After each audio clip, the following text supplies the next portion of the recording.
Foundation. Our presenter today is calligrapher, graphic designer, and lawyer John Prestianni.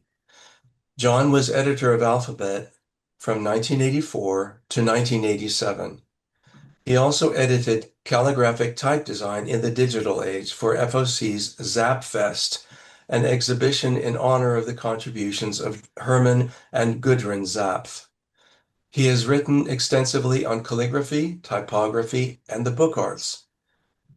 Originally trained as a calligrapher, he produced hand lettering for a wide variety of commercial purposes and worked for many years as a designer of books and other publications. Please mute your audio during the presentation. If you have questions for John, we request that you wait until the end of this lecture to ask them.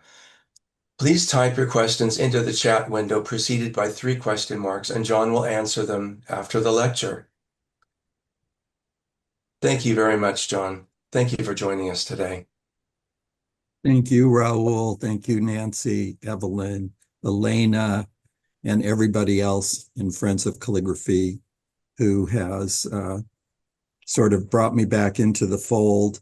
A disclaimer, I haven't really done any calligraphy for about 30 years. So, however, one of the things I'm going to talk about is the social relationships that arise that have arisen in this craft and art for me.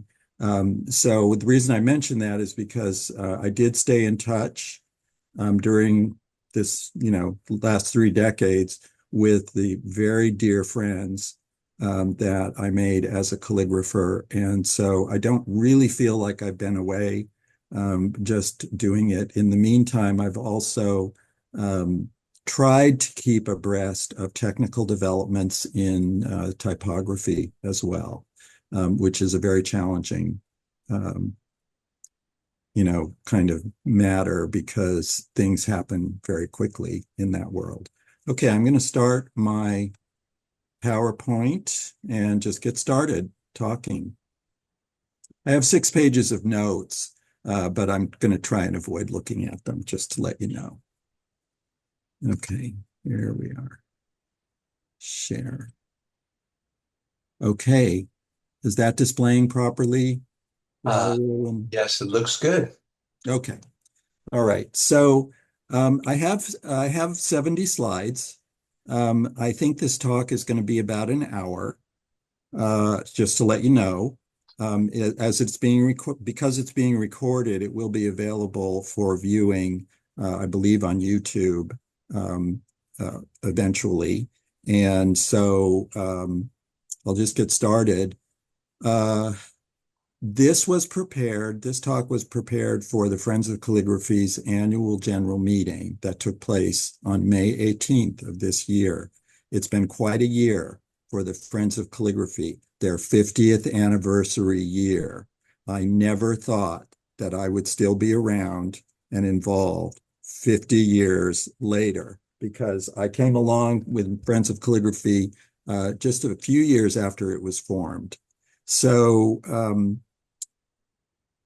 I was invited to do an interview about the early years of Friends of Calligraphy. That was with my old friend, Virginia LaRue. And I talked a lot about what those early years were like and who did what, and, basically kind of like the history. Also, a lot of my opinions about calligraphy and, why I did what I did, and, talked about that. That was followed by an editors conference, Friends of Calligraphy editors conference. That was also a videotaped interview where not all, but most of the Alphabet editors who succeeded me, we all got together as a panel and talked about what it was like to edit the Friends of Calligraphy's publication, Alphabet. And so this talk, it really has 2 aspects. The first aspect is about me, my student work, my commercial work, and including my work in the design field, separate from calligraphy. And then the second part is about my experience editing the Friends of Calligraphy's publication, which I took over from Georgiana Greenwood, who in turn had taken it over from the founder of it, and I turned it into a journal. Okay, and which was a little bit different. I'm going to talk about that. And then I'm also going to talk about the Zopfest event in 2001. And I was the editor of the catalog for the exhibition, the Zopfest exhibition. I want to talk about that too. Okay, so I'm going to get started. Let's see if this works. Do this. Why is my cursor not working? I see your cursor, John. What do I, okay, let's start like this. Okay. All right. Here, this is the first slide. This is a poster that I did for the Friends of Calligraphy's third exhibition, the member exhibition. That also took place this year. It took place over the summer. It was a wonderful exhibition of what people are doing today, from our many members around the world. And so this dates to 1982, and I don't have a whole lot to say about it. I was flattered to be asked to do this, and at the time, and it really gave me an opportunity to kind of think about how to create a poster for a calligraphy exhibition, which I never really thought about before. So that's that. All right, now here I'm going to go into, I'm going to talk about me and who influenced and inspired me. One of the things that this has been really helpful to me in my own personal life has been to look back, basically like 50 years or more, and think about, how did I get involved in something like calligraphy, and why did that happen? And it necessitated me going back to basically childhood. At Up until the age of 15, I wasn't in my family. I was not the artist. My sister was the artist. And so we kind of had roles. We had roles assigned to us by our parents, not formally, but kind of in an unspoken way. My sister, just a couple of years older than me, was the artist, and I kind of felt like she owned that, and I really didn't, even though I was interested in art. But she was really good, and I felt like completely outclassed by her. Now that changed when I finished going to Catholic elementary school, and I told my mother, I said, I can't take this anymore. I'm not going to Catholic high school, which is the path they set out for me. And oddly enough, she said, okay, that's fine. You don't have to. So I went to public school, and it was a complete liberation for me. And so at age 15, I was able to start taking art classes, and I thrived in that environment. My main interests were painting and drawing and ceramics, and I kept that up for many years. Okay. Now this continued in high school. I was very, very fortunate to go. I'm from Los Angeles, from a place called Westchester, which is next to LAX, if you know LA. And at that time, there was money. The schools had money. They had art programs, and there were two. I had several art teachers who really influenced me, but two of them in particular. This is one. This is Mary Jane Slyke. This is with me, and I am about 18 years old at this point, and so graduating. And Mary Jane Slyke had gone to Immaculate Heart College, and she studied with Corita Kent, also known as Sister Corita. And so right from high school, I became aware of the existence of this college in Los Angeles. It was a Catholic college, but it was, if you know anything about the history of Immaculate Heart and the Immaculate Heart Order, they were kind of liberation theology nuns. And so they were not, these strict religious people. It was a very liberal arts. It became co-ed also. So in high school, I became aware. And in fact, that is where I started my college education was at Immaculate Heart.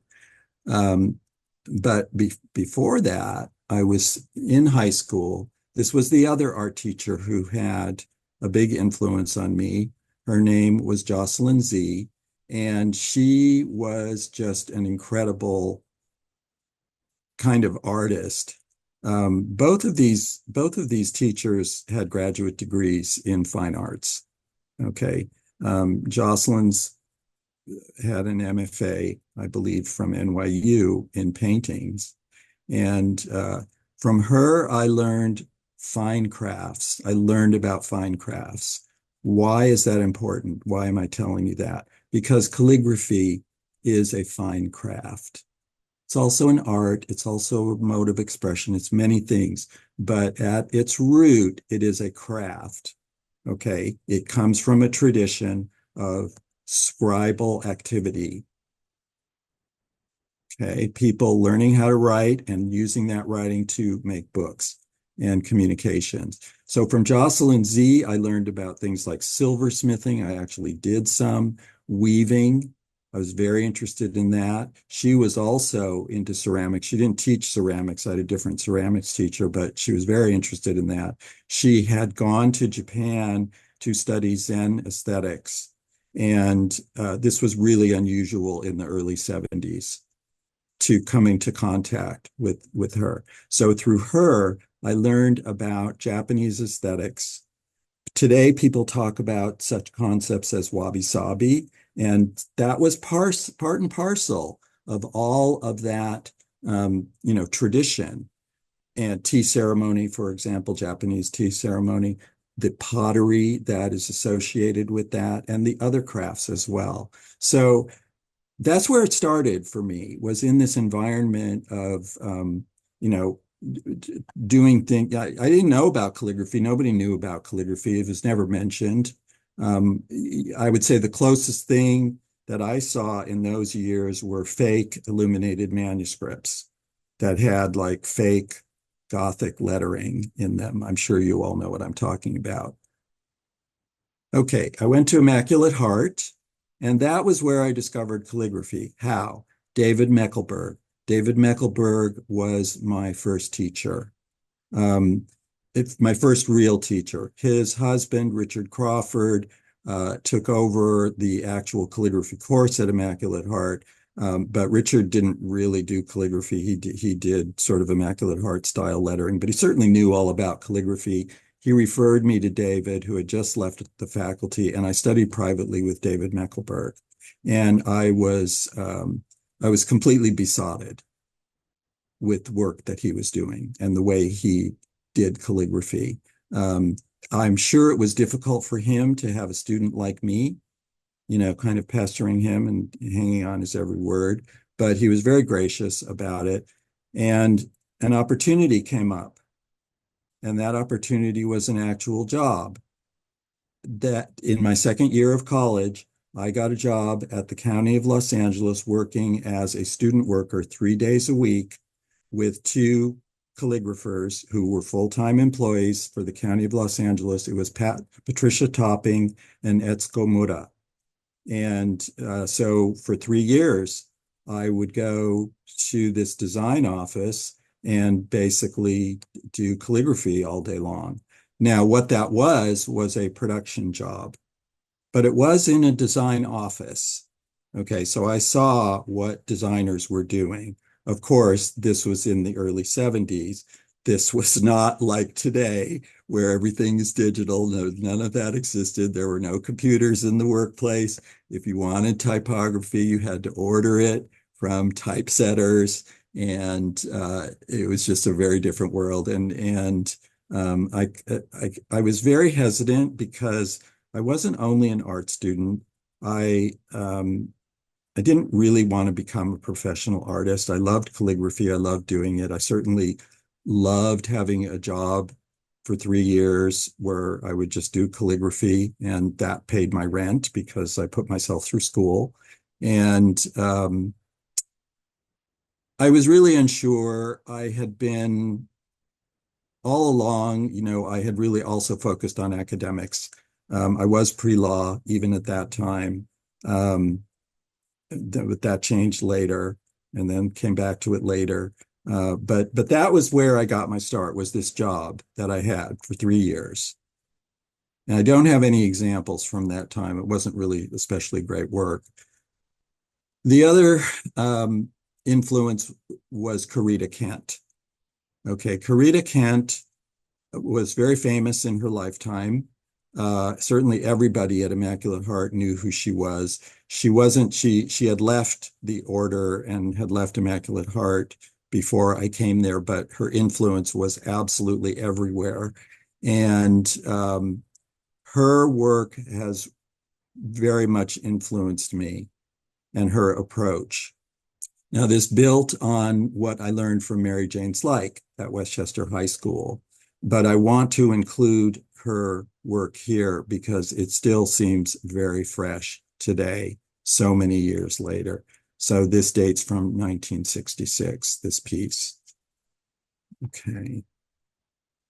Okay. So then something else happened, which was I realized I wasn't so interested in doing this kind of production calligraphy. I was very interested in environmental activism at that time. And so I was offered a job by Friends of the Earth in San Francisco in 1976. And, I was going to go to graduate school, but the offer was too good to resist. The job was basically producing publications for them, which I knew a little bit about because of my experience working for the County of Los Angeles, but I wasn't really a graphic designer. So, I was part of a team. I learned everything pretty much on the job, which was just fine with them. And I learned about typography and layout and producing publications. So I did that for about a year, and I really enjoyed it. And that's important for me to recognize now. I liked working in a team with other people. I didn't really want to be a solitary calligrapher just working away in my studio with nobody around me. Now, there are people who that is what they want. That's the kind of work they want to do. That's not really me. I need other people, and I like working with other people as part of a team. So the work for Friends of the Earth was important. At the same time, I was still kind of obsessed with calligraphy and what the possibilities were. And I heard about Anne Camp's course at Digby Stewart College of the Sacred Heart, yet another Catholic institution. And I was very intrigued. To be honest, I really liked the idea of spending a year abroad. I hadn't had a year abroad because I didn't have the money to spend a year abroad. Nobody was going to pay for me to do that. But I was able to put it together because I was working. And I wrote to Ann Camp and I said, I want to come study in your course. And she said, well, why don't you wait a year because I'm going to turn it into a certificate course and isn't finalized. And I said, no, I don't want to wait. I want to come now. And so she said, okay, you can come. And so I went. I really didn't know much about her. I had her book, but I didn't really understand who she was and what her position was in the English calligraphy community. But I soon learned. So Roehampton College of the Sacred Art was not in central London. It was outside in a place called Roehampton, which is near Putney and Richmond, in the southwest portion of the greater London area. And these photographs, there were no digital cameras, by the way, so any kind of photography from the 70s and 80s was with film cameras, which thankfully are obsolete, completely obsolete now. We all have smartphones and digital cameras.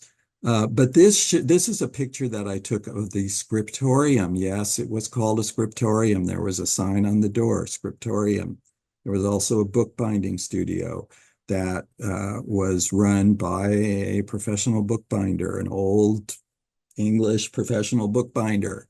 And this shows what that was, a very strange, narrow little room off of a hallway. And we had these sort of cramped desks. And I took this picture, and you can see Anne she's kind of wearing a yellow type pullover thing. And she is looking at a student's work. And then behind her is a blackboard where you can just make out some analytical diagrams of letter forms. And in the foreground is my desk where I was working. You see, I have her book open, and you can see my practice sheets. And well, I don't remember taking this picture. I know that was my desk because there's a steel pica ruler on the desk, and I was the only person who used steel pica rulers that I brought with me from San Francisco to England because I got so used to measuring in picas rather than inches, and I was not yet really into metric. Okay, so that's Roehampton, Digby Stewart. Anne Camp was a tremendous teacher. She was difficult. You know, if you weren't willing to put in the work, you didn't get much attention. But if you did work, you did get attention. And she would spend time with you. And her teaching was formidable. She taught me how to analyze letter forms, and she taught me what to do with them and how to use them. Now, what that meant at that time was creating these elaborate, kind of broadside type works. She didn't really do like what we think of today as expressive calligraphy. It was very Johnstonian. It was right out of Johnston's book. She was a fanatic about Johnston. She had like a Johnston shrine set up in her house. Others had Johnston shrines. This lady, Irene Wellington, also had a Johnston shrine in her bedroom with photographs and quills. And I don't understand that, but I certainly respect it. Irene Wellington was still alive when I was in England. I became friends with her, and she was really at the end of her life. And so I visited her several times. She was ill, in decline, but she was very gracious and met me, which I treasure the memory of that. And she had been Johnston's teaching assistant, I believe, at the Central School. I'm not sure whether it was there or the Royal College of Art, but I don't remember. And I was, again, just like Meckelberg, I was besotted with her calligraphy. I mean, it's very English, but she's, in my view, the best. So she was a big influence as well. Okay. Years later, I came back from England. That's a whole story in itself. I didn't want to, I was really unsure about what direction I would take. But what happened to me in England was, I mentioned that Anne Camp didn't have her course certificate program set in place. So, when I went there, I didn't really have any expectations about much of anything, except I was so excited about the opportunity to live in London. But then, I worked really hard, much harder than I thought I would. Never planned to, it just sort of happened. And so I decided to apply for crafts membership in the Society of Scribes and Illuminators, as a way, if I were accepted, to have something that represented the experience for me. So Donald Jackson proposed me and seconded the proposal. I worked very hard to produce work because they judge you. You present the work, you apply, they look at your work, and it's a yes or no. And So that was a stressful experience, but I survived it. I was accepted. I felt very fortunate. Um, and it was, in England, that's considered a credential. They, at the time, I think they changed it to what's called a fellowship, or a fellow rather than a craft member. But there's this practice in England where, just like people who have degrees in the United States can list those degrees or certifications, professional certifications. The English have the same, and so you could put SSI after your name as a way to indicate your professional status. Um, so I got that. But when I came back to the Bay Area, I was very unsure about all of this because it just seemed so impossible to have as your occupation calligrapher. Okay, so for a couple of years, I really kind of floundered. I have other interests that, I kind of like resumed, and still doing calligraphy a lot at home. I was trying to figure out where I wanted to go with it. And little by little, I started teaching. That was a source of revenue and also a learning opportunity for me. And I became very involved with Friends of Calligraphy through this lady, Susie Taylor, and she became a dear friend. And I really enjoyed the social aspects of the Friends of Calligraphy and meeting other calligraphers. There are many talented calligraphers in the Bay Area. So that turned out to be an environment that also supported me, artistically, socially. I'd started to do commercial work, very difficult task to be a commercial calligrapher if you want to go beyond addressing wedding envelopes and, sort of very mundane things like that, which we all have done or still do. So through Susie, I was very interested in Herman Zoff before I knew Susie. He was somebody whose work really caught my interest while I was in England studying medieval manuscripts. Um, but I never thought that I would ever meet him. He just seemed to occupy some exalted status that was not somebody that I would ever know, much less visit in Germany. But through Susie Taylor, she was besotted with Zopf forever, and she made great efforts. And the Zopfs turned out to be very personable, friendly people. And they appreciated Americans who admired them, and they were responsive. So this photograph is Susie Taylor, Herman Zopf, and his wife, Gudrun Zopf von Hesse. When in 2006, we made a trip to Germany. They were incredibly gracious. We didn't stay with them, but we visited with them. They took us, for example, to Michelstadt to see an exhibition. I'm blanking out on the name, but so these are three of my favorite people in the world ever, all-time favorites. Here's another picture of Zopf. Now in San Francisco, Susie Taylor worked at the San Francisco Public Library, which of course is the home to the Harrison collection of calligraphy. And Zopf, there are prominent examples of Zopf's calligraphy in the Harrison collection. And they visited. The Zopfs had many friends in the Bay Area. One dear friend that they had was Adrian Wilson, the printer, the letterpress printer and designer and author. And this visit, they came and they stayed with the Wilsons, and they also came to the library. And so that's where I took this picture, was when he visited, he and Gudrun. Okay, now he also taught at Rochester Institute of Technology in a summer program. He taught a master class in calligraphy, and he taught a typography class. And Susie and I went for 2 years. And the first year we took the calligraphy class.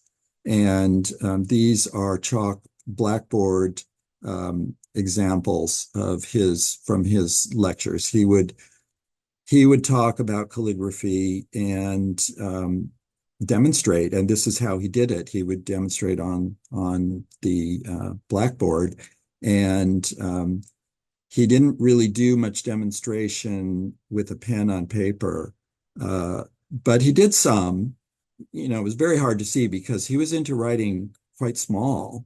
And so if you're a student in a class, it's kind of hard to see that. So the blackboard was a convenient way.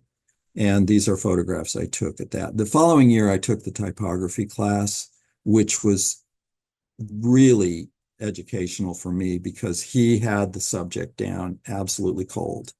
And he went, during the course, he was the history of typography, who designed what, the books. And I mean, it was really well worth it. Absolutely.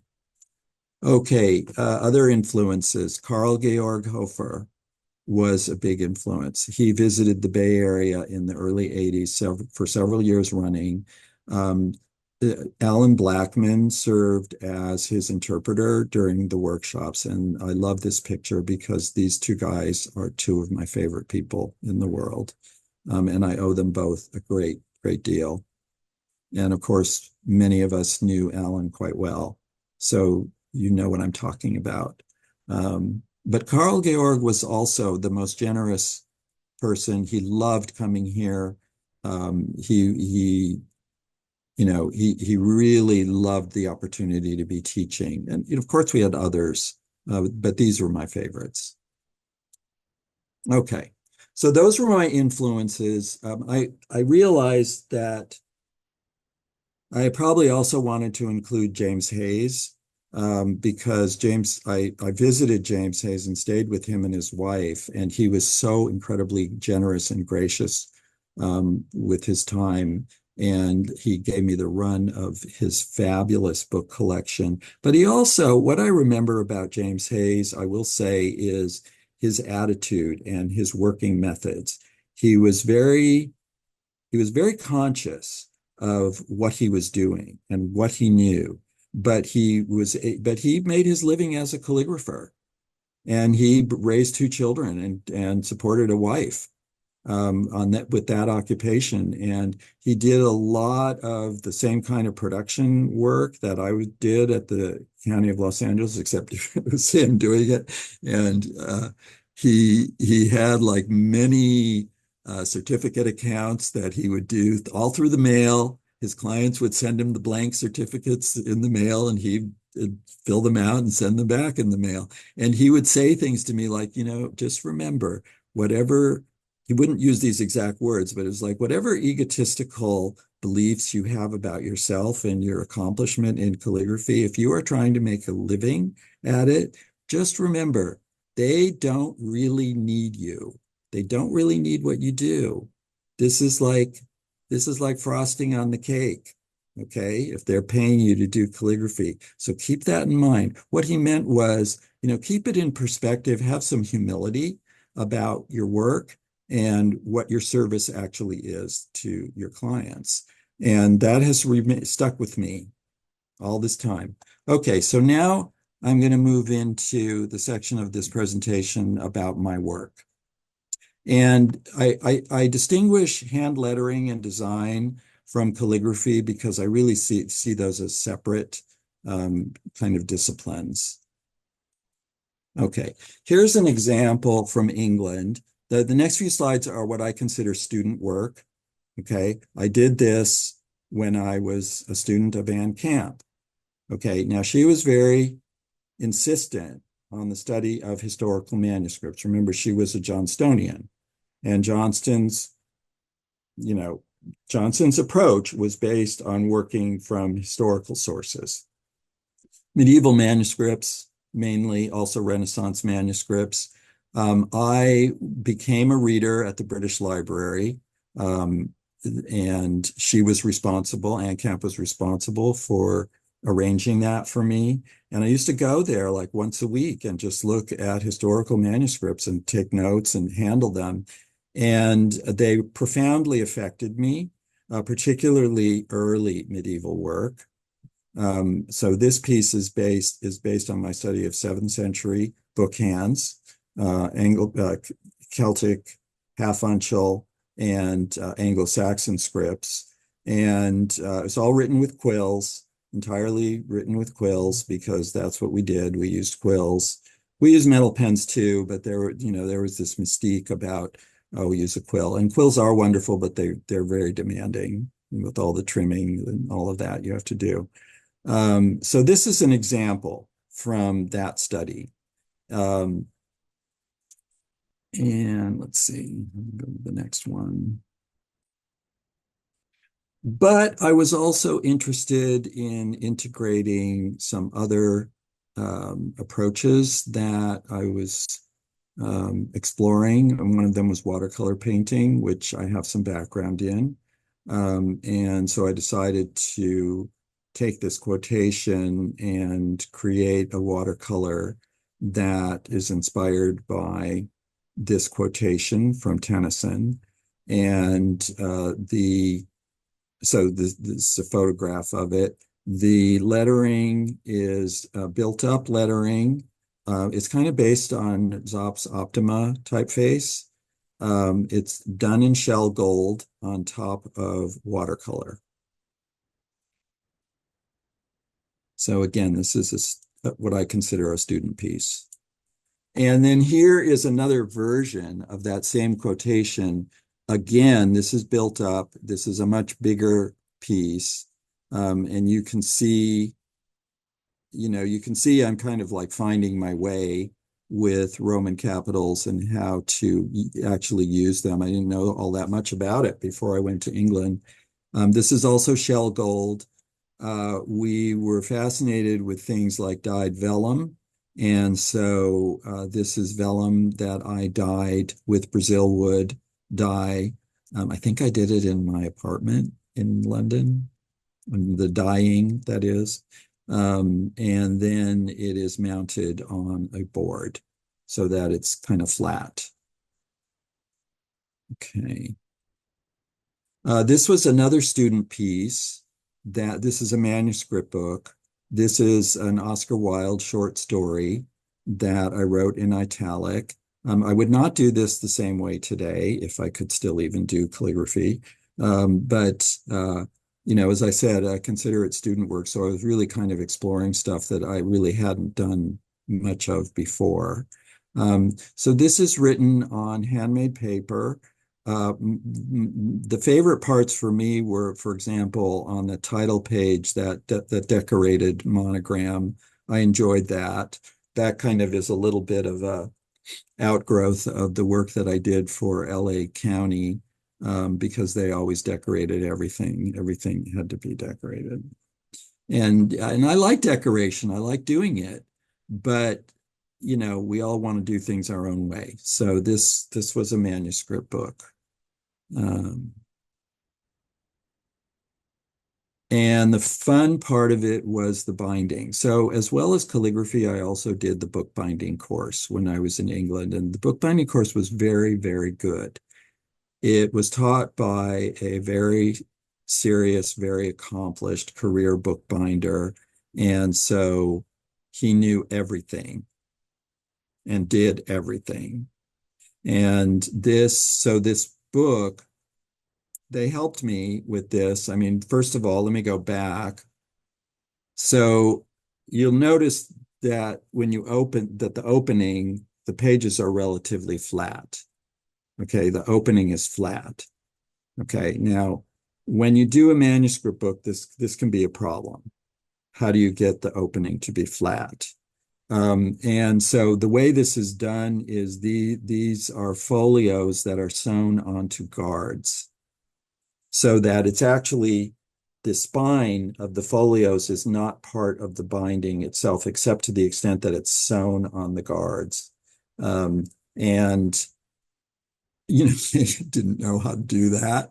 I didn't even know what it was. but that turns out to be a pretty common technique, especially with the restoration and conservation work.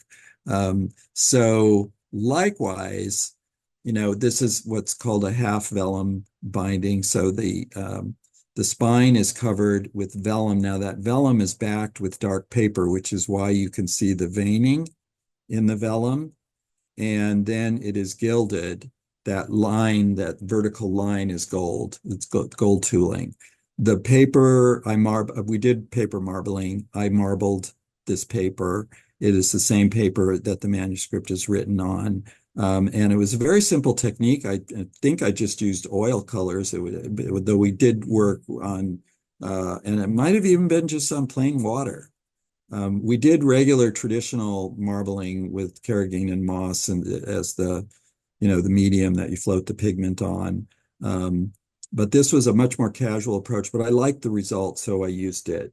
And also you can see on the left-hand side of this image, I did create a box, a clamshell box for this binding. Okay. Okay. So that was my student stuff. This is stuff that now I'm going into when I was back from England and after kind of cogitating for a couple of years about what direction I was going to go in my life. I started working commercially doing calligraphy. I did a lot of book jacket lettering for various publishers in the Bay Area. And kind of cultivated these client relationships with designers, which was not easy. Okay, because they were all designers and they could use type if they wanted to. They didn't have to get calligraphy. Remember James Hayes saying, remember, they don't need you. They don't need you. If they want you, take it seriously. So these are just examples. Here's a couple more. So this to me is straight calligraphy, pen calligraphy. But I also did hand lettering, which is built up, drawn letters. The Greens cookbook, that is, as far as I'm concerned, I would consider that typographic lettering, but it is hand lettered. Now, I did not design the design itself. I did not do that. That was the art director's. So this type of job is an art director says, all right, here's what the cover is going to be. We want you to letter this. And that's what you do. You just do the lettering. You have nothing to do. Like, I don't like that drawing. This is not how I would design it if I were the designer, but it was paid work. All right. Now, hearts and hands, the same thing. All right. This cover, I did not design this cover. Although I like it, I like this kind of work, but I just did the hearts and hands portion of it. And I was intrigued by the idea of putting flourishes on Roman capitals. I think that's an interesting problem. Okay, now this is from the same general time period, the old Capitol. Now this cover I did design, the whole thing. This, I got the assignment, we're going to do this, we're going to print this book, do the jacket. And so I came up with a design that was based on Japanese traditional lacquerware. Of a flowing stream with cherry blossoms in it. It's kind of a little bit of a cliche, but I liked it. Again, this is not metallic ink to imitate the gold of maquille lacquer. It is just yellow. And then the Dao Te Ching by Stephen Mitchell. I was presented with this roughly as the design, and I just did this, Dao Te Ching lettering for that. Okay. Now, I cultivated a client relationship with the art director at the San Francisco Museum of Modern Art. I did a number of projects for that client. These are two versions of a catalog of an exhibition of the work of Sigmar Polke. So it's the same lettering, but showing its use in two different, they published both. Okay, so there's two, I don't know if you call them two editions, but the edition has a press run with a different cover on like half of them, I guess. So I just thought it was interesting to show that. So this is from my commercial portfolio. I just thought it was interesting to see how, this very kind of rigid typographic lettering, which I was heavily art directed on that. That's not my idea to do it like that. But, again, you're working for somebody. So how she actually used it, I just thought was interesting. Okay. Now, I also did a lot of very conventional design work in the 20 years that I was working. And one of my favorite clients was the Bishop Museum in Honolulu. And again, everything was by mail, Federal Express. And I would get these assignments, and they were often very rushed. And they weren't, I did do some calligraphy. I'm going to show you something that I did, but mostly it was just, very conventional typographic treatment. But they were really nice to work with. And I got to, like this cover of the Hula Pahu Volume 1. I believe that's from Matson Line Illustrations. That's a vintage illustration that they somehow got. So those are two examples. These are some more. Oh, this was funny. So the calendar of natural events, that's kind of a combination of calligraphy and hand lettering. The Leao Hawaii, traditional Hawaiian uses of plants, a straight typography. That was an interesting project. This was a project that nobody wanted to do. And the office called me and said, we have, would you do this? Nobody else wants to do it. I said, well, what is it? And they said, well, we're really on the fence about this book, but she's really respected, this author, and she's a famous teacher of Hawaiian ethnobotany. But the book is kind of a mess, but there is an editor. So you would be working with the editor. So I said, well, okay, well, this doesn't really tell me much. So they said, well, we'll send it to you. So what they sent, so this box arrives in the mail with about 500 loose leaf sheets of paper in it, typing, here and there, pictures, scotch taped onto, other pages, sometimes just like, diagrams done in pencil. And I thought, what the hell? What is the?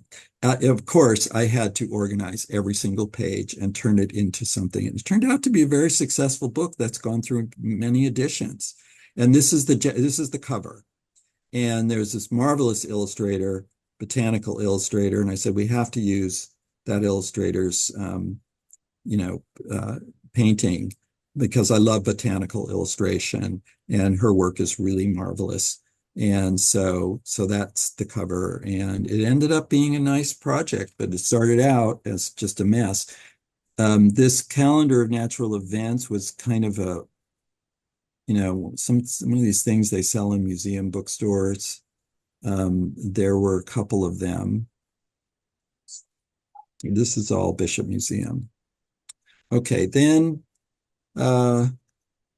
this was one of my last projects before I transitioned out of this work. And this was interesting because of what it is, this Gnostic Book of Hours. These are Gnostic Gospels. June Singer is an authority on them. And so I saw this as an opportunity to allude to late medieval books of hours. And she had written it so that these gospel quotations, as well as her accompanying text, were divided into the way books of hours were actually arranged. And so there's quite a few of these. So on what you see here on the left is the title page, the internal title page. I was not allowed to design the cover of the book because in mainstream publishing, those are separate things. Okay, the book designer of the interior does not necessarily have anything to do with the cover, but the marketing department does that. And that happened with this book. So I did not do the jacket. It went through a few editions. But this is the title page. And then what you see on the right, I just kind of arranged some of the internal pages to show you. And of course, this decoration comes from Coptic illumination, which I will show you next. I mean, this is an example of, there are many illustrations like this in the book of these Coptic manuscripts, which of course I was fascinated by. And so I used, and many of them have these geometric, drawings on them. So I use, whoops, wrong one. I use that to come up with these borders. And that was fun. Now, one funny thing about this book was, I don't know what I was thinking, but I decided to write a colophon. I wrote this, a note on the making of this book, because it was such a project. And so I wrote this colophon. I was kind of in the back of my mind thinking, they might not even print this. This might just be chopped out altogether. But no, lo and behold, they ran the whole thing. So I contributed this text, and the author loved it. She wrote me several letters about it, so I was pleased with that. So that was one of my last things. I also did work for Fine Print, which was a magazine that is now defunct. And I did a brochure. I never did a cover of the actual publication, although others did, like William Stewart did one, and I think Rich Lipton did one. There were others. But I did this brochure. This was a promotional brochure. So it's a combination of calligraphy and hand lettering. And that's on the left. Okay, and on the right is another project, nothing to do with fine print, but it was for letterpress printers. So I think this was Wesley Tanner. Can't remember. But they had the paper made for the edition, and they wanted a watermark. And so the book is called Quartet. And so they came to me and they said, we need a watermark. And I said, okay, here. And so what you see on the bottom was actually designed as a watermark.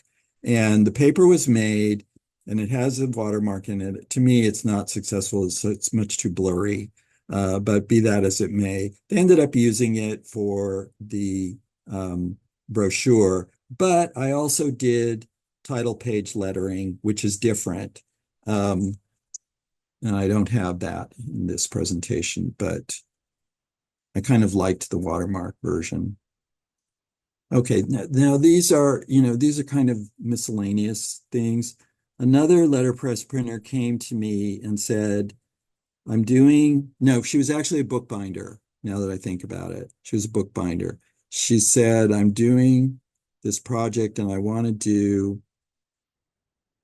do a cover with blind embossing that says printing poetry.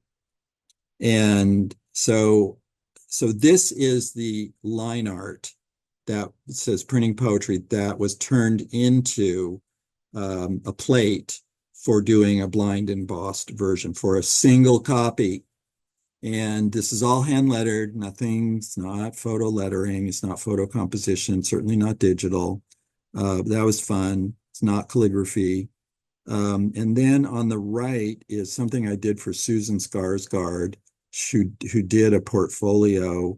I don't have the portfolio, but she did send me like 100 copies of this. This is a trompe-l'oeil illustration that I did with a pencil and of the letter C. Okay, so and then surprinted is that red printing to, kind of indicate that this was a Roman inscription. I'm not sure how successful it is, but it was fun to do. And I have many, many copies of it. Okay, this is also one of the last things I did, one of my last projects before I stopped doing this work. And Susie Taylor asked me to do the San Francisco Library Book Arts Department holiday card, which they do every year, a New Year's card. And this was also really fun. because first of all, she found the quotation. I said, I'll do it. You give me the quotation if you want me to do something like that. So she came up with this. I would never have known even how to find something like that. The quotation on the right is what that panel of lettering on the left says. My rest from care, my star in darkest night, my company when alone, constant delight, by Albius Tibulus, verses to his mistress, later used by a monk as an inscription around the walls of his library. So she came up with that. This was printed letterpress by Julie Holcomb in San Francisco, and you can see Andrea Grimes and Susie Taylor's signature on the bottom. Let's see what else. Okay, this is another. So, going back, I scanned my portfolios earlier this year, not thinking that I would ever use them for something like this. But I realized most of what I did was either printed, and I might have, the actual printed sample. In many cases, I only have the artwork. And I did a ton of certificates and ceremonial calligraphy scrolls, what are called scrolls. They're just, kind of broadsides, hand lettered. I did a ton of that work. That was bread and butter. I had many accounts where they would just come to me. And going through like my print files, I have so many remnants. And I was trying to find one that actually could merit being shown to other people at this point. And I did find something, but then I went back and I couldn't find it the second time around because everything's pretty unorganized. And so I have very little in the way of exhibition pieces, but this is one that I have. The reason I have it, the reason I didn't sell it, was because I wanted a lot of money for it, because this took me a very long time to letter. This is about 16 by 20, this piece, and the lettering is correspondingly fairly small, and it's all done with a little triple-aught sable brush. And it took a long time. It is shell gold on black ink, and it was done for an exhibition for nuclear disarmament advocates, and from 1986. So this is one of the few, kind of actual formal expressive pieces. I mean, I didn't have time to do that kind of work. I'm not somebody who can sit and do calligraphy for 16 hours a day. No, I can't do that. I'm at most good for maybe 3 or 4 hours at most before my neck and my back give out. And I haven't been doing this for 30 years, so I don't think I could do it again today. But, I made the decision that my work was going to be essentially commercial. And so I don't have a lot of stuff that is like for exhibitions of calligraphy, or expressive pieces that, that are just pieces of calligraphy that I would do that are not connected to a purpose or a project or a commission. But this is one. Okay, this is a greeting card. I did some greeting card work. This one to me is not real successful because this was an experiment where I wanted to see, I was really kind of experimenting with hairlines on letter forms, and this didn't really work. They're a little too thick. They should be finer. And they could have been finer, but I did it this way deliberately. And I kind of like the concept of it and the sort of overall look, but I would not do it the same way if I were to redo it. And these are some more, just so David Meckelberg, one of his main clients was Conception Abbey Press. Okay, Conception Abbey Press in Conception, Missouri is, I believe, owned by an order of monks, again, Catholic monks, and they have a press and they sell greeting cards and religious themed items. And So David Meckelberg did many, many, many greeting cards for Conception Abbey Press, and then he kind of got sick of it, and he didn't really want to do it anymore. And so he recommended me. It's so nice of him. And they reached out, and so I did some of these, Christian theme greeting cards. And it's not my interest at all, but as I said, I was a commercial calligrapher. So these are a couple of examples. And these are greeting cards that were not done. Well, the one on the left is a greeting card. The one on the right is not a greeting card. The one on the left was a greeting card. Now, this was something I did and had printed because I wanted to have my own greeting card. So that was the genesis of that. The piece on, it's not a piece, it's a detail from a manuscript that I did that I happened to have some leftovers sitting around of preliminaries. And I hadn't seen it in many, many years. And when I picked it out, I thought, well, it's not so bad. So that's why it's here, just to kind of give an example. So this is preliminary calligraphy. In other words, I did this, and I'm sure many of you are often in the situation where you do something over and over and over as you refine it, and you get it, and you end up with a final version that is, whatever you deliver, or at that point you stop. And so this is what this is. This is an intermediary, like preliminary type piece of just sort of straight italic. Okay, so one of the things that I really disliked about doing this work was, yes, I wanted these clients because they had good jobs. They had the work that they were doing was good. It wasn't junk. They were things that I would want to work on. However, okay, in that world, you are just a contributor.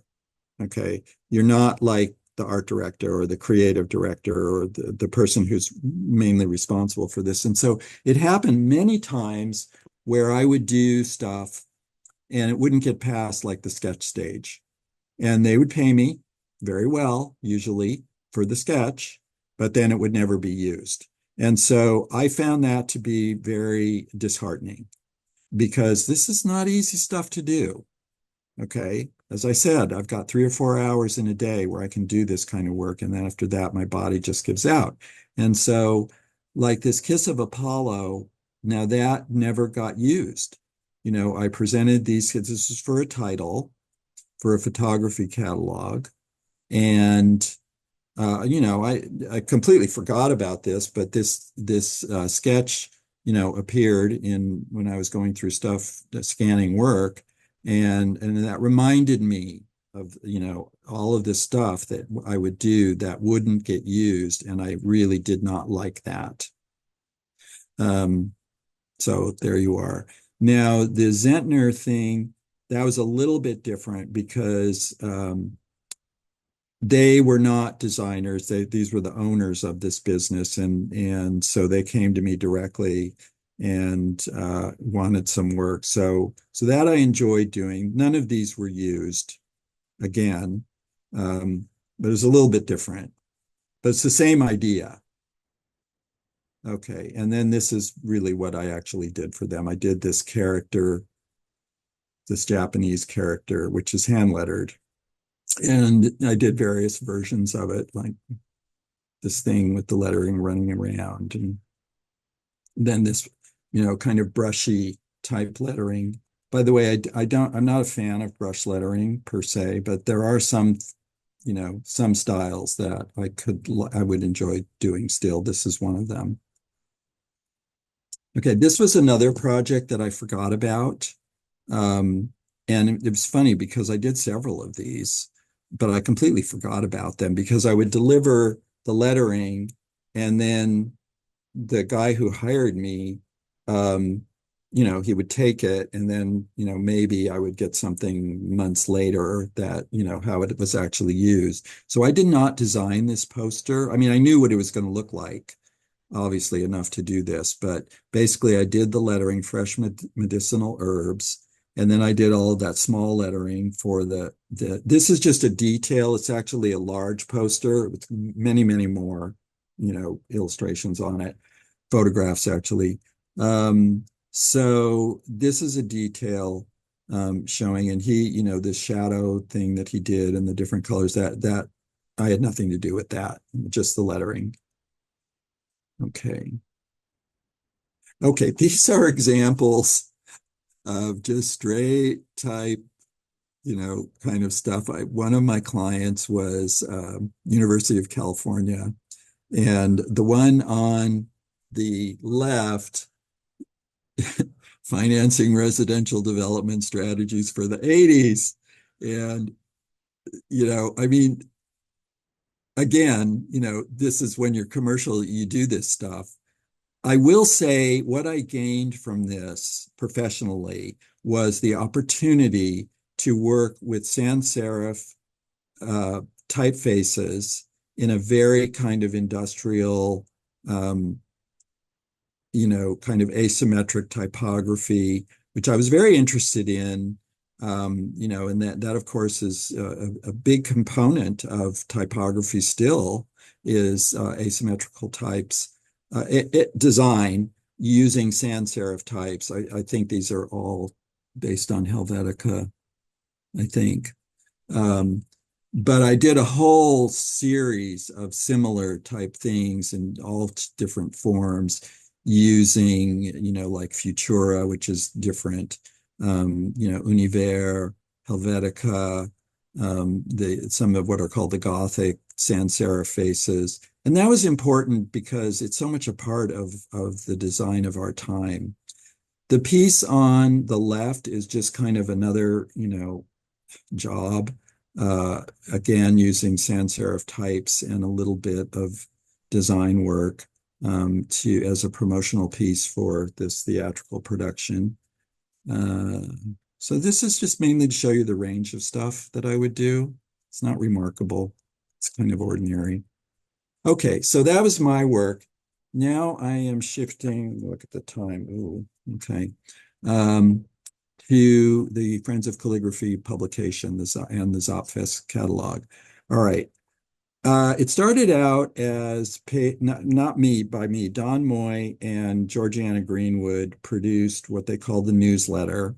And it was just 8.5 by 11 sheets stapled up in the corner, printed on both sides and stapled in the corner. And it was wonderful. It was really, really good. And when Georgiana stepped down, I ended up taking it. It wasn't really my idea, but I was intrigued. I was very admiring of what they had done. And I saw some possibilities that built on the work that I did for Friends of the Earth and also Sierra Club and other organizations, where I did work a lot with editors. And so I kind of knew what editors did. And I wanted to just kind of, kind of up the game, if you will, with the publication. And so the first year I did it, I kept the newsletter title, but I turned it into a journal, which I'll be showing you more of that in a minute. And then in the second year, I decided, and this is complicated to explain, but the publication had also been used for time-sensitive information, and I really felt like I wanted to separate out the time-sensitive information that Friends of Calligraphy, disseminates to members, basically about meetings and classes and reports on events that they hold and things like that happen within a period of time, and people need to know about it. If they want to sign up for a class or go to a lecture or get a report on something that they couldn't attend. And so I had the idea to create the Friends of Calligraphy Bulletin, which is still in existence and is a very important piece of what Friends of Calligraphy does to transmit information to the membership. And I wanted the journal to be a little more focused on substantive topics related to the craft. And so I wanted articles. There were articles. Don Moy wrote articles. Georgiana wrote articles. They got articles. So I wanted more of that. I didn't want to write them, although sometimes I did write them. And so those articles were very difficult to get. I had to get people to write them. I didn't want to just reprint stuff that had already been published, although sometimes I did, but I wanted the journal to be all original stuff. And I also wanted it to be a showcase for calligraphy so that people could see and be inspired by the great work that was being done. And I wanted the artists who were featured to do original work, brand new, for the Friends of Calligraphy. So I would commission them for no money to do art for Friends of Calligraphy. And surprisingly, many of them did. Okay, so what this is about, it shows the actual issues where I got people to create art for the Friends of Calligraphy journal by asking them to do it. And then, browbeating them into delivering it. Okay, so in some cases, I did use pre-existing art, but I tried to avoid it whenever possible. All right, so let's get on with that. Okay, so the first issue of the newsletter, I decided I really wanted to show the work of Georgia Deaver. Georgia Deaver was an absolutely amazing calligrapher. No one else is like Georgia. Okay, she went by Gigi. She would ask people that she got to know to call her Gigi instead of Georgia. So Georgia and I became friends. And so I said, Georgia, I want to show your work. And now she was very busy with her commercial practice at the time, and she really didn't have time to do stuff for me. So she said, I'll send you stuff that you can use. And she had a marvelous brochure where she had two partners. They had a design business, Galler, No Deaver, and Sin, and they did basically a very wide range of design that involved typography and hand lettering. So this work here, where you see all the names of the months, was a pre-existing piece but it gives you a sort of a flavor of Georgia's exuberance and her imagination with lettering. And this at the time was pretty new. You didn't really see much of this. And that melded with her facility, her incredible facility with writing tools. Okay, so a couple of things. On the right is an envelope that she sent to me with stuff in it to publish. So I liked it because she was known for doing this type of, this really wild brush lettering, counterbalanced with some very, very exquisite writing. And then on the right is a compilation of sketches that she did for a job. Now, one of Georgia's great gifts was her versatility and her imagination. And this, I mean, these were all done separately, and I put them together. So this is not a piece that she sent me that, represents her layout at all. But she sent me these sketches, and I thought, this is incredible. I mean, just the imagination to be able to, not only execute this style of lettering, but to think of all these different approaches. I could never do that. So anyway, she is greatly missed. She had the most, delightful personality, just bubbly, effervescent. So she's kicked it off. Okay, the next one was David Meckelberg. I was shameless. I would just, leverage anything to get people, So I said, David, I want you to do the cover of our newsletter. And you do it. So he did. This is what he came up with. And he also came up with some stuff for the interior. Now this, I have this piece, he gave this to me. He did this for the journal. It actually, he intended it to be in a vertical orientation. So you kind of have to turn it. This is very Karita Kent. You kind of have to turn it around to actually read it. But it's a beautiful example of his very direct style of lettering.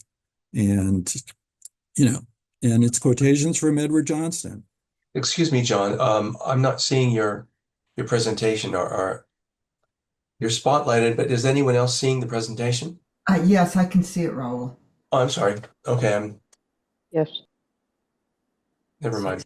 Are we good? You're good, John. Keep going. All right. All right. So this was this one. Can you see this, Raul? No? I can see it. It's Okay. visible. All right. Next one. Okay. One of the things at Immaculate Heart that Karita Kent made people do, and it was still happening when she was no longer there when I attended, but she would have people carve type fonts out of rubber erasers and then stamp them to form words and writing. And so she also, one of the things in her classes were these rules, these rules, which they called Immaculate Heart College Art Department rules. Now, tongue in cheek, these were not real rules. This was the kind of discussions students had. So I asked David to do the rules. I didn't say how to do them. Okay. He chose to stamp them out with his own rubber stamp alphabets.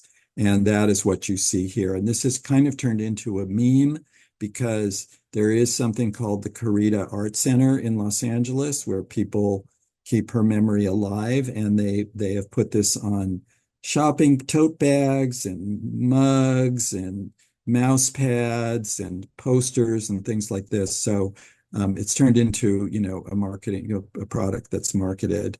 But these actually inspire me, these rules, and I keep a copy of this over my desk because particularly Rule 7. Rule 7 is the most important rule. Okay. Then I got Susie Taylor to do this cover for the newsletter. So Susie Taylor did this calligraphy, and Susie was if you knew her, you're going to find this hard to believe, but she was actually kind of shy, and she did not seek the spotlight. She was kind of retiring, and when I say retiring, I mean she kind of like wanted to be in the background, behind the scenes. And I said, no, you have to do the cover. And she said, I don't know what to do. I said, just do some alphabets. I might have even given her a sketch. I said, make it look like this. And she could respond to that, the kind of art direction. A lot of people wouldn't be able to do that. Anyway, she had admirers, and I came across a letter from Sheila Waters that Sheila wrote to me. And she said, tell Susie how much I admire her cover, meaning this cover, and work. Her technical command and aesthetic sensitivity are indeed of the highest rank. She's an undiscovered master as far as the rest of the world is concerned. And I loved that because I loved Susie, and it's all true. Okay, another thing that happened when I was the editor was these sort of ancillary collateral projects for Friends of Calligraphy, which I was happy to work on. But in this case, there was a need for a membership brochure, and somehow it came to me, and I said, I'll do it, but I want you to do the calligraphy, Susie. And she said, I don't know what to do. What do I do? And I said, don't be ridiculous. Just write it out, and that's what we'll use. And this one, I actually did give her a pencil sketch. I said, make it look like this. And so this is what she came up with. And it has since turned into, this is her artwork. Okay, this is her writing. See this paste up, on the lower left. That's her. She did that. So that's now become the logo for the Friends of Calligraphy, interestingly enough. Okay, John Stevens. Hello, John, if you're out there. Thank you so much for doing this for me. John designed this calligraphy, which we printed on the cover of Alphabet. I really wanted, yes, I know that pink is quite intense. I love it because I like bright colors. Not in the same way as Alan Blackman, but not that far removed. And I felt like the journals should be lively and that the covers in particular should have some liveliness to them. So I wanted this kind of exuberant calligraphy, and John really delivered here, and to which I am infinitely grateful. Very, very love it and very happy that he did that. I wrote an article on the Harrison collection. Now, I did not have color, never had color. Okay, so this is Photoshopped. I pasted in the Richard Harrison collection. That is a book plate that James Hayes designed for the Harrison collection. That's his book plate, and it is printed in that color of blue. So I Photoshopped it into a scan of that page. But this was from 1983, fall of 1983. It's just a scan of a page, and it has my lettering as the heading. And the article is still around. I'm trying to get it updated. Not easy because the collection has really grown. But I hope to get it updated this year with the help of Andrea Grimes, and so that it is current. This cover was done by Sheila Waters. And I just said, Sheila, I'm going to do an article on you, and she did workshops, and I'd like you to design the cover. To my great surprise, she said yes. And she sent me 4 sketches. She did 4. And this was the one we picked. It's the most kind of conventional, but I'm very fond of it. And this was the sketch that she produced. And it's interesting seeing, how faithful she was to her sketch. Okay, the back covers. Now, normally with things like magazines and journals, you'll see advertising on a back cover. But I felt like the back cover was an opportunity to do more. And so I ran articles on Kaz Tanahashi, and this is an example of his informal script, Japanese script, which I loved. And I did an interview with him, and I published images of his ink paintings. These are 2 examples.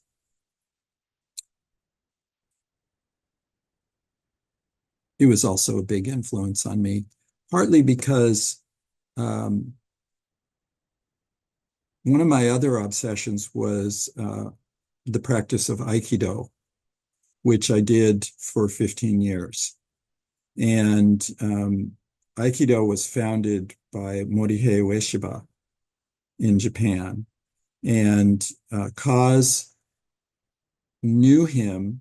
He's revered as the founder. I mean, Morihei Ueshiba is revered as the founder of Aikido. And if you go to Aikido dojos, you will see photographs of, he's called O-sensei of Ueshiba. And Kaz translated Ueshiba, he knew him, and he translated one of his books. So there's this connection to Aikido, which, I responded to. These are some statements by Kaz. They kind of have a Zen flavor. We cannot create space. When we try to make it, it is dead. But without our brushstrokes, it does not appear. When we let it come, it is alive. So I think those are things to think about. Now, here's an example of a cover where I took a pre-existing work. This is Friedrich Neugebauer. And I'm not sure why, but I thought it was a good solution. But it is a pre-existing thing that I used. He didn't create it for us. In the back of that issue, this is something I put together. That A is from the Trajan inscription. And then I took a quotation from Edward Kadich, also known as Father Kadich, who wrote extensively about Roman inscriptions and the Trajan inscription in particular. So I did publish a double-page spread of the cast of the Trajan inscription that he made. So that was something that I was very interested in and still am. This cover is by Jovica Veljovic, and I published a spread of his work. And I don't know if he did this. I can't remember if he did this for the cover or if I just said, "Oh, that would make a good cover," and used it. But this shows his very, very lively. I believe it's done with some type of pen. I don't think it's a brush. And then the back cover of that issue is a piece from the Harrison collection. This is by Irene Wellington, a Shakespearean sonnet. And Harrison he commissioned a bunch of English calligraphers to write out a sonnet.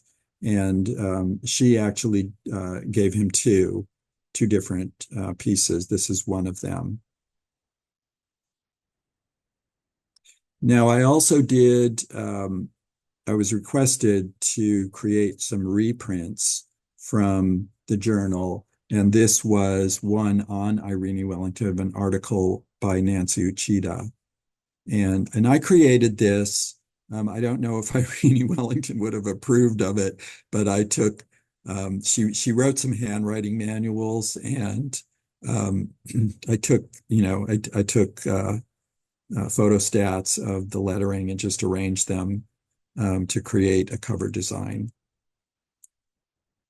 This is by an artist named Kevin Elston, who at the time lived in Oakland. I lived in Berkeley. He was associated with California College of Arts and Crafts, and he is essentially a painter, but he had worked as a commercial designer and letterer for many years. And these are examples of his artwork.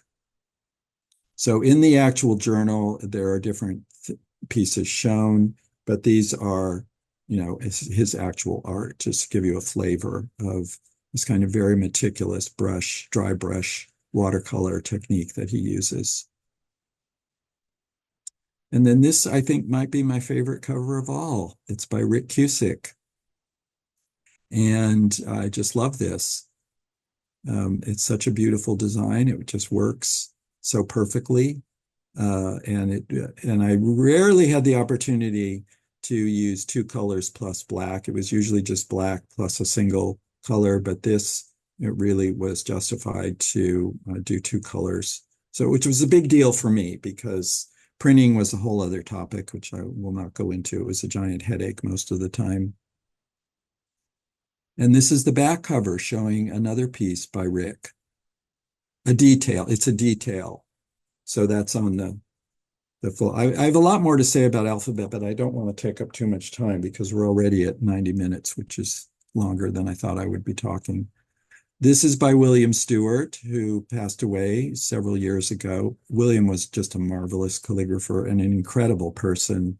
And he was left-handed, and he was a master of brush calligraphy, but he also could use pens beautifully.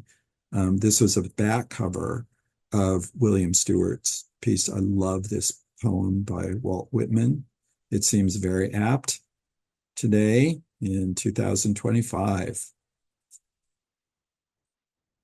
Now, we're getting to the end here.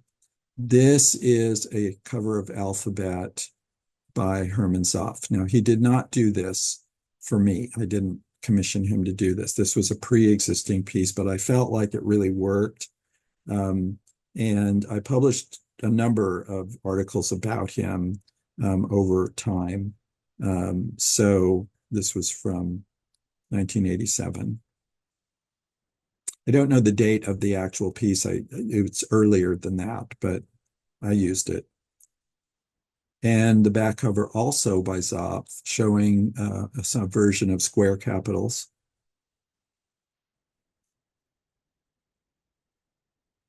Okay, so that's Alphabet. Now, years later, in 2002, the Zopfest event happened. It was a big deal for Friends of Calligraphy. Many, many people were involved in making it happen. We invited them, Herman and Gudrun, out. It was an exhibition that a lot of people contributed to, particularly young font designers, who were just kind of coming along. And the exhibition was at the library, and there were a number of events around it, lectures, meetings. It was wonderful to see them. And it was punctuated by the 9/11 attack. And they couldn't fly out. And we got them for several more weeks. They stayed. They couldn't get back to Germany. So it was wonderful. We spent a lot of time with them. And this is the cover of the catalog. This was done by Rick Cusick, and it's a magnificent design. Now, how did this happen? I also invited Rick to write about Zopf's consultancy at Hallmark. And Zopf designed a number of typefaces for Hallmark. They are proprietary. Nobody else can use them, as far as I know, only Hallmark.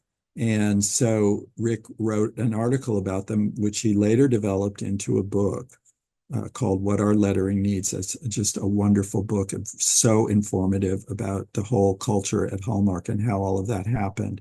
So Rick designed the cover of the catalog, and it's actually a wraparound design. So here you see what it looks like on the book. It's a hardcover book, the catalog. It has articles. And so you can see how it's designed. These are all quotations of Herman and Gudrun Zopf from their writings, as well as displays of their type fonts. And this is he did a spread showing these typefaces with Hallmark's permission to reproduce these typefaces in this catalog. And it's really one of the great highlights, of this catalog. And I think that's the last slide. That's it. Thank you very much. And these are the people who made it happen.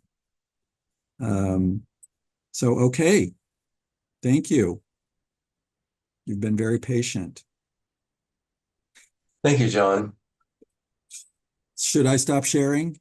Is that Yes, please. okay? And we'll leave you spotlighted. Did anyone have any questions? I don't see anything in the chat preceded by 3 question marks.